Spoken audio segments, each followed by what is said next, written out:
شروع اللہ کے نام سے جو بڑا مہربان نہایت رحم کرنے والا ہے۔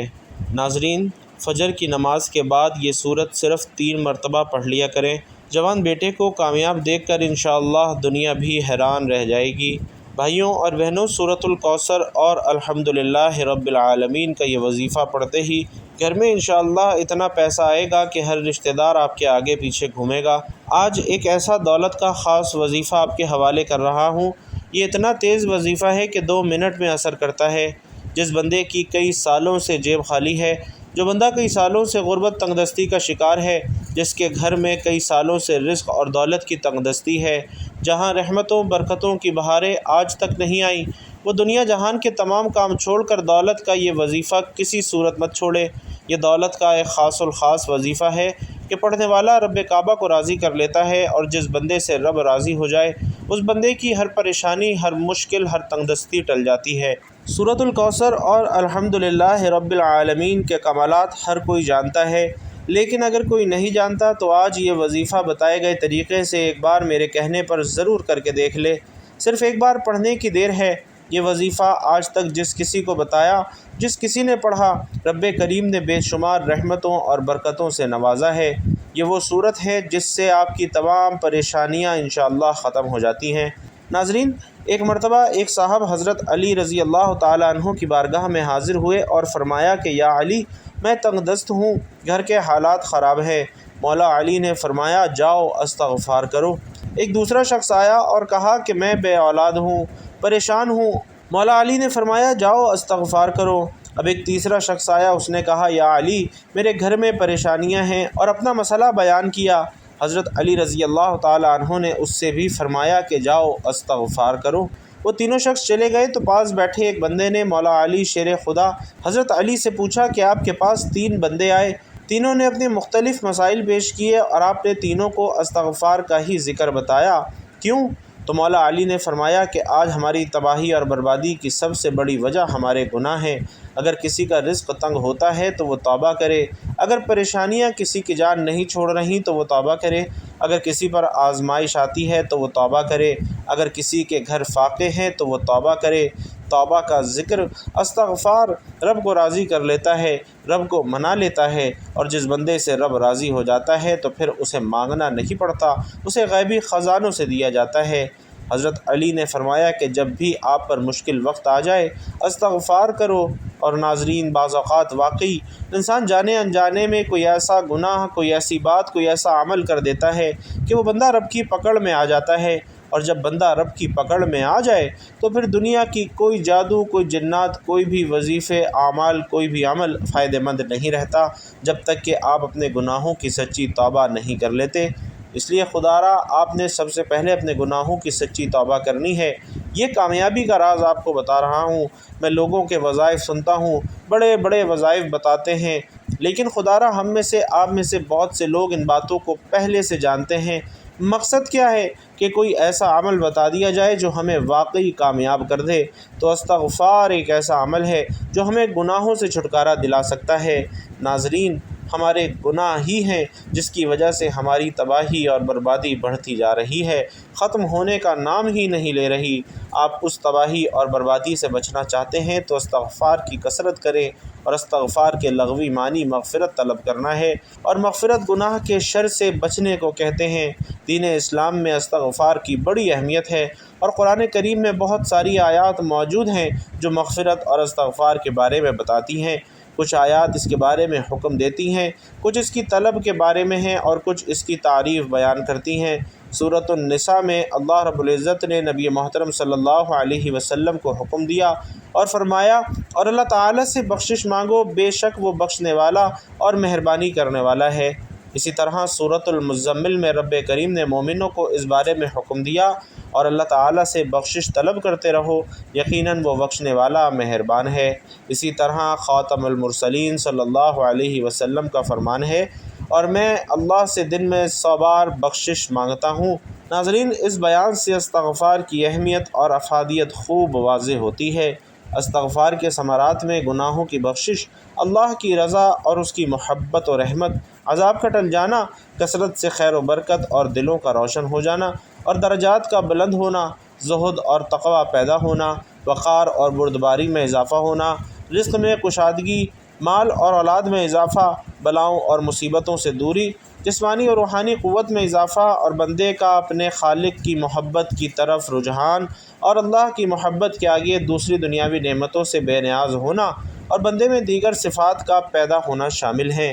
جہاں استغفار کے بے شمار فائدے ہیں، وہاں کچھ شرائط بھی ہیں، اور ان میں اولین یہ ہے کہ اللہ تعالیٰ کو حاضر ناظر ماننا ہے، اور اس کے لیے دل میں جذبہ اخلاص کا موجزن ہونا ہے، اور عاجزی اور انکساری کے ساتھ اللہ کی طرف متوجہ ہونا ہے، اور خشوع و خضوع کے ساتھ اس کے احکامات کو سمجھنا ہے، ان پر عمل کرنا ہے۔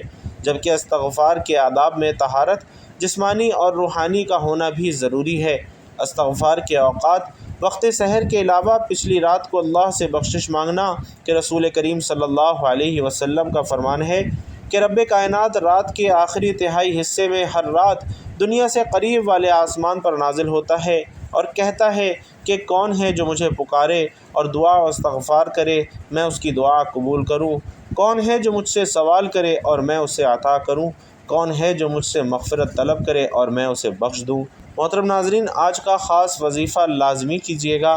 آپ بے روزگار ہیں، بے اولاد ہیں، قرض دار ہیں، آپ کا کاروبار نہیں چل رہا، آپ کے گھر میں مسائل ہیں، آپ کی جتنی بھی پریشانیاں ہیں، جتنے بھی مسائل، رکاوٹیں، بندشیں ہیں، یہ سب انشاءاللہ ختم ہو جائیں گی اگر آپ سورۃ الکوثر اور الحمدللہ رب العالمین کا یہ وظیفہ کریں گے، کیونکہ یہ ایک ایسی آیت ہے جو اللہ تعالیٰ کی پاکی کو بیان کرتی ہے اور اللہ تعالیٰ کا شکر ادا کرنے کی ہمیں توفیق عطا کرتی ہے۔ جب ہم اللہ تعالیٰ کا شکر ادا کریں گے تو وہ ہمیں غیب سے اتنا خزانہ عطا کرے گا کہ آپ خود حیران رہ جائیں گے، آپ کو سمجھ بھی نہیں آئے گی کہ یہ دولت اور رزق کہاں کہاں سے آ رہا ہے۔ حضرت عائشہ صدیقہ رضی اللہ تعالی عنہا بیان فرماتی ہیں کہ حضور نبی کریم صلی اللہ علیہ وسلم نے فرمایا کہ قرآن مجید کا ماہر معزز اور محترم فرشتوں اور معظم و مکرم انبیاء علیہم السلام کے ساتھ ہوگا، اور وہ شخص جو قرآن پڑھتا ہو لیکن اس میں اٹکتا ہو اور پڑھنا اس پر کند ذہن یا موٹی زبان ہونے کی وجہ سے مشکل ہو، اس کے لیے دگنا اجر ہے۔ ایک دوسری روایت میں ہے کہ وہ شخص جو قرآن پڑھتا ہے حالانکہ یہ پڑھنا اس کے لیے سخت مشکل ہے، اس کے لیے 2 اجر ہے۔ حضرت سعد بن ابی وقاص رضی اللہ تعالی عنہ روایت کرتے ہیں کہ رسول اللہ صلی اللہ علیہ وسلم نے فرمایا، تم میں سے بہترین لوگ وہ ہیں جو قرآن مجید سیکھیں اور سکھائیں۔ اسی طرح حضرت ابو موسیٰ اشعری رضی اللہ تعالی عنہ سے روایت ہے کہ حضور نبی کریم صلی اللہ علیہ وسلم نے فرمایا، جو بندہ مومن قرآن مجید پڑھتا رہتا ہے اس کی مثال مالٹے کی طرح لذیذ پھل کی سی ہے جس کی خوشبو بھی اچھی اور مزہ بھی خوب اور پاکیزہ ہوتا ہے، اور وہ بندہ مومن جو قرآن نہیں پڑھتا اس کی مثال خشک کھجور کی سی ہے جس میں خوشبو تو نہیں ہے البتہ ذائقہ شیریں ہے، اور وہ منافق جو قرآن مجید پڑھتا ہے اس کی مثال ریحانہ جو کہ گلاب کے پھول کی طرح کا ایک پھول ہے اس کی طرح ہے کہ اس کی خوشبو تو اچھی ہے لیکن ذائقہ کڑوا ہے، اور اس منافق کی مثال جو قرآن مجید کی تلاوت نہیں کرتا اس کی مثال اس پھول کی سی ہے جس میں خوشبو بھی نہیں اور ذائقہ بھی کڑوا ہوتا ہے۔ ایک اور روایت میں ہے کہ منافق کے بجائے فاجر یعنی بدکار کے الفاظ ہیں۔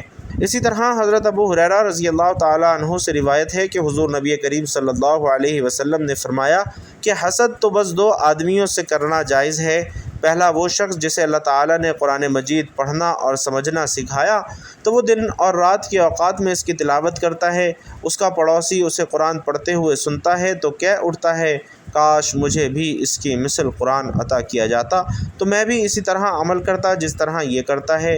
اور دوسرا وہ شخص جسے اللہ نے مال بخشا ہے اور وہ اسے اللہ کی راہ میں صرف کرتا ہے، دوسرا شخص اسے دیکھ کر کہتا ہے، کاش مجھے بھی اتنا مال ملتا جتنا اسے ملا ہے تو میں بھی اسی طرح اللہ کی راہ میں خرچ کرتا۔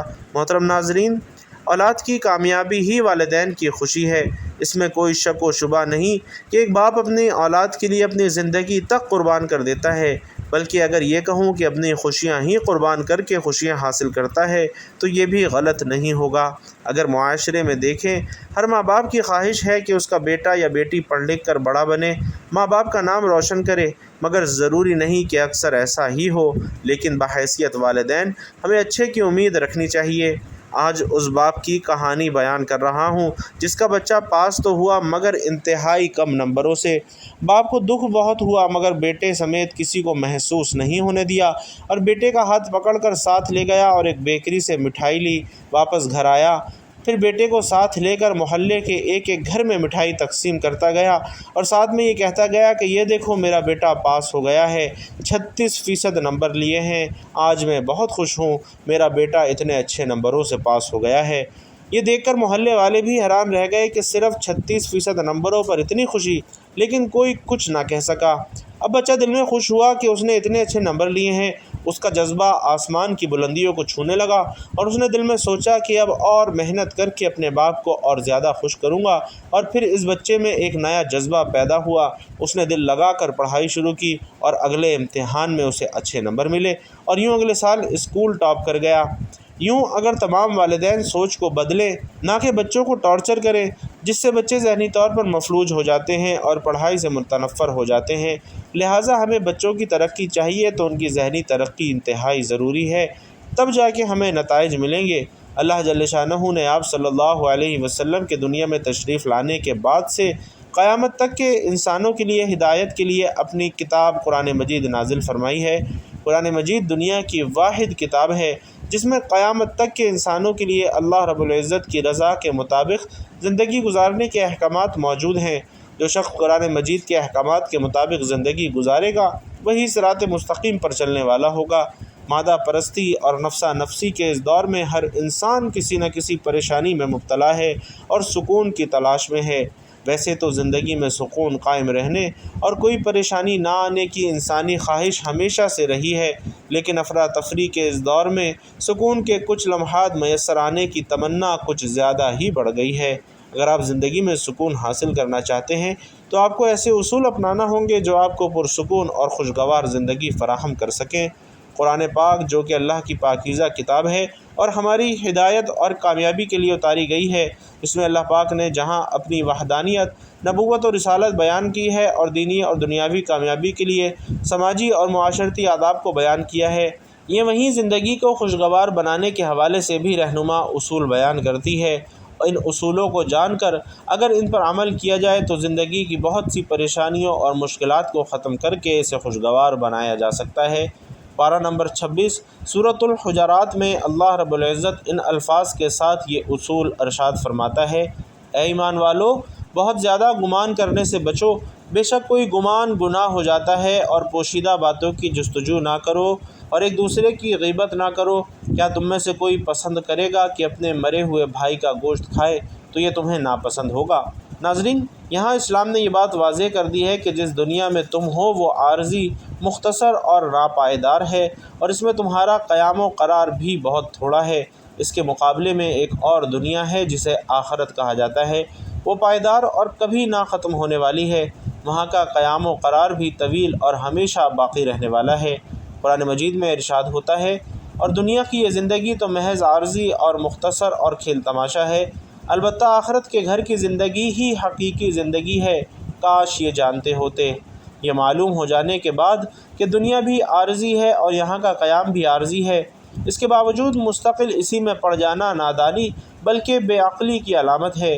انسان خوب جانتا ہے کہ اسے موت آ کر رہے گی اور پل بھر میں اس کی خواہشات کا خاتمہ ہو جائے گا، دنیا چھوٹ جائے گی اور دنیا والے اس سے بچھڑ جائیں گے، اس کے باوجود وہ غیر ضروری کاموں میں الجھا ہوا ہے۔ کامیاب زندگی کے لیے ضروری ہے کہ مختصر وقت کو کام میں لایا جائے اور پل پل اس کی حفاظت کی جائے۔ ناظرین، موجودہ حالات نے ہمیں بہت کچھ سکھایا ہے، بس ہمیں سمجھنے اور سیکھنے اور اس کے مطابق اپنی زندگی کو ڈھالنے کی ضرورت ہے۔ اگر ہم زندگی میں سکون اور اطمینان چاہتے ہیں اور بقیہ زندگی کو پربہار بنانے کا ارادہ رکھتے ہیں تو قرآنی اور نبوی نسخے پر عمل کرنا ہوگا، دنیا میں بقدر ضرورت ہی دل لگانا ہوگا، آخرت کی فکر اور تیاری کرنی ہوگی جو کہ آخری اور ابدی گھر ہے، اور دنیا میں اتنا ہی سامان رکھنا ہوگا جتنا کہ اٹھانے کی ہمت ہو اور اس کا حساب دینے کی ہم میں طاقت و صلاحیت ہو۔ یقیناً جو انسان آخرت کی فکر کرتا ہے وہ دنیا کے غم سے نجات پا جاتا ہے، اور جو آخرت کی عظیم نعمتوں سے بہرہ ور ہونا چاہتا ہے وہ دنیا کی حقیر چیزوں میں نہیں الجھتا۔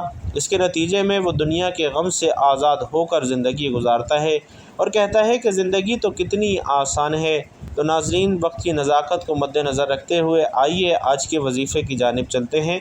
آپ نے یہ وظیفہ فجر کی نماز کے بعد پڑھنا ہے۔ باوضو مصلی پر بیٹھ کر آپ نے سب سے پہلے ایک مرتبہ تعوذ اور تسمیہ یعنی اعوذ باللہ من الشیطان الرجیم پڑھنا ہے، پھر ایک مرتبہ بسم اللہ الرحمن الرحیم پڑھنا ہے اور وظیفے کا آغاز کرنا ہے۔ نبی کریم صلی اللہ علیہ وسلم کی ذات اقدس پر 3 مرتبہ درود پاک کا نذرانہ پیش کرنا ہے۔ درود پاک آپ کوئی سبھی پڑھ سکتے ہیں، چاہے تو آسان اور مختصر سا درود صلی اللہ علیہ وآلہ وسلم پڑھ لیں یا صلی اللہ علی محمد پڑھ لیں، یا پھر نماز والا درود یعنی درود ابراہیمی پڑھ لیں۔ خیر و برکت اور ثواب کی نیت سے ایک مرتبہ درود ابراہیمی میرے ساتھ بھی پڑھ لیجئے۔ اللہم صلی علی محمد وعلی آل محمد کما صلیت علی ابراہیم وعلی آل ابراہیم انک حمید مجید۔ اللہم بارک علی محمد وعلی آل محمد کما بارکت علی ابراہیم وعلی آل ابراہیم انک حمید مجید۔ آپ نے درود پاک پڑھتے ہی سب سے پہلے عاجزی کے ساتھ اپنے مقصد کی نیت کرنی ہے۔ مقصد جتنا مرضی بڑا ہو یہ نہ دیکھنا کہ یہ ناممکن ہے، دیکھو کہ مانگ کس ذات سے رہے ہو جو عرش الہی کا رب ہے، خزانوں کا مالک ہے۔ آپ اس رب سے مانگ رہے ہو جس کے قبضہ قدرت میں دونوں جہانوں کی بادشاہت ہے، وہی آپ کو عطا کرے گا۔ بے شک وہ ہر چیز پر قادر ہے اور وہ بہت غفور الرحیم اور بے نیاز ہے۔ آپ انشاءاللہ جو مانگیں گے آپ کو مل جائے گا۔ اپنے مقصد کی نیت کیجئے۔ اگر گاڑی، دولت، شہرت جو بھی چاہیے وہ مانگ لیں۔ آپ کو اپنے مقصد کی نیت کرنے کے بعد وہیں بیٹھے آنکھوں کو بند کرنا ہے، پوری توجہ اور دھیان سے وظیفہ پڑھنا شروع کرنا ہے۔ یہی کامیابی کا راز ہے۔ یہی جس طرح ایک بلڈنگ، ایک مکان بنائی جاتی ہے تو اس کی بنیاد رکھی جاتی ہے، دیواریں مضبوط کی جاتی ہیں، اسی طرح کسی بھی کامیابی کا راز شروع ہوتا ہے۔ درود پاک پڑھ کر جو بھی دعا اور جو بھی وظیفہ کیا جاتا ہے وہ اللہ کی بارگاہ میں ضرور قبول ہوتا ہے۔ اس لیے کہا جاتا ہے کہ تمام عبادات میں سے سب سے زیادہ افضل درود پاک پڑھنا ہے، جس کی قبولیت میں کوئی شک نہیں، کیونکہ رب کی رضا اس میں ہے کہ جب بندہ اپنے صغیرہ کبیرہ گناہوں کو بخشوا لیتا ہے تو وہ رب راضی ہو جاتا ہے۔ اس طرح سے آپ نے درود پاک پڑھ کر یہ وظیفہ شروع کرنا ہے۔ سب سے پہلے نمبر پر آپ نے دائیں ہاتھ کی انگلیوں پر یا تسبیح کے دانوں پر 100 بار الحمدللہ رب العالمین پڑھنا ہے، یعنی ایک تسبیح مکمل آپ نے الحمدللہ رب العالمین کی پڑھنی ہے، 100 بار پڑھنا ہے۔ اور جب آپ کی زبان سے الحمدللہ رب العالمین نکل رہا ہو، آپ روتے ہوئے، تڑپتے ہوئے، سسکتے ہوئے رب کعبہ سے مانگتے چلے جائیں۔ یقین کیجیے اللہ تعالیٰ آپ کی نسلوں کو آباد کر دے گا۔ جن گناہوں کی پکڑ کی وجہ سے رب نے آپ کا رزق تنگ کیا ہے، آپ کے گھر میں پریشانیاں ہیں، فاقے ہیں، غربت ہے، تنگ دستیاں ہیں، اس صورت کی فضیلت اور برکت سے ہر طرح کی پریشانیاں، ہر طرح کے گناہ اور ہر طرح کی بندشیں ٹوٹ جائیں گی اور کامیابی آپ کا مقدر ہوگی۔ 100 دانوں کی ایک تسبیح پر پڑھنے کے بعد اب دوسرے نمبر پر آپ نے جو وظیفہ پڑھنا ہے وہ رب کے 2 ناموں کا وظیفہ ہے۔ 11 مرتبہ آپ نے یا رزاقو یا فتاحو کا وظیفہ پڑھنا ہے۔ یا رزاقو یعنی اے رزق دینے والی ذات، اور یا فتاحو یعنی اے مشکلوں پر قابو پانے والی ذات۔ یا رزاقو یا فتاحو کو ملا کر پڑھیں گے تو ایک شمار ہوگا، اور اسی طرح یا رزاقو یا فتاحو کو ملا کر آپ نے 11 مرتبہ پڑھنا ہے۔ تو نبی کریم صلی اللہ علیہ وسلم پر درود پاک پڑھنے کے بعد آپ نے پہلا وظیفہ الحمدللہ رب العالمین کا 100 مرتبہ پڑھا۔ دوسرے نمبر پر رب کے 2 نام یا رزاقو یا فتاحو 11 مرتبہ پڑھے۔ اب آپ نے صرف 11 بار یا رزاقو یا فتاحو کو بتائے گئے طریقے سے پڑھنے کے بعد تیسرے اور آخری نمبر پر جو وظیفہ پڑھنا ہے وہ سورۃ الکوثر کا وظیفہ ہے۔ انا اعطیناک الکوثر فصل لربک وانحر ان شانئک هو الابتر، اور آخر میں سورۃ الکوثر آپ نے صرف 3 بار پڑھنی ہے۔ اب کامیابی کا کیا راز ہے؟ اس کو پڑھ کے اپنے رب کا شکر ادا کیا اور اس کی پاکی بیان کر کے اپنے گناہوں کو بخشوا لیا۔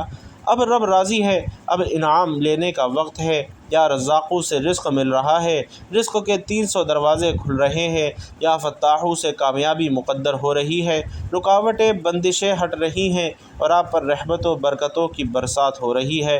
سورۃ الکوثر سے آپ کے گھر کے حالات انشاءاللہ بدل جائیں گے۔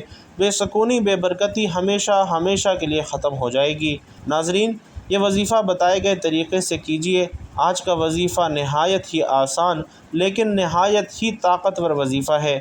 اللہ رب العزت سے دعا ہے کہ نیکی کی بات ہم سب کو سننے، سمجھنے اور اس پر عمل کرنے کی طاقت اور توفیق مرحمت فرمائے۔ میرا سنانا اور آپ کا سننا اپنی بارگاہ میں قبول و منظور فرمائے، آمین یا رب العالمین۔ محترم ناظرین، آخر میں آپ سے گزارش ہے کہ اللہ تعالیٰ کے 99 ناموں میں سے انتہائی طاقتور صفاتی نام یا رزاق اپنے رزق میں وسعت، برکت اور کشادگی کے لیے کمنٹ باکس میں ضرور لکھتے جائیے گا۔ اللہ رب العزت آپ سب کا حامی و ناصر ہو، آمین یا رب العالمین۔